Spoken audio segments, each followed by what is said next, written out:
Et si tu te réveillais sur une île déserte, seul, sans rien?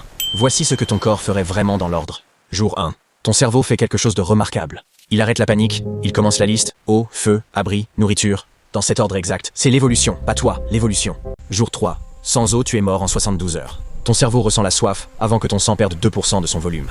C'est ton alarme la plus ancienne. Plus ancienne que le langage, plus ancienne que tout. Semaine 1, tu allumes du feu. 400 000 ans d'évolution se souviennent pour toi. Tes mains savent des choses que ton esprit conscient n'a jamais apprises. La mémoire de l'espèce est dans tes os. Moins 1. Ton cœur bat maintenant à 55 fois par minute. Ton corps s'est recalibré. Tes poumons ont agrandi leur capacité. Ton cerveau a mémorisé chaque centimètre de l'île. Tu n'es plus un naufragé, tu es quelqu'un d'autre. Mois 3. Ton cerveau commence à rétrécir les zones sociales inutilisées. Alors tu parles à une pierre, ce n'est pas de la folie, c'est de la résistance. Ton cerveau refuse de laisser mourir le langage. Il se bat pour toi, même seul. 1 an, tu connais chaque arbre, chaque courant d'air, chaque bruit de l'île. Les scientifiques s'appellent ça l'intégration environnementale. Ton cerveau a fusionné avec le territoire. L'île est devenue une extension de toi-même. 1-3.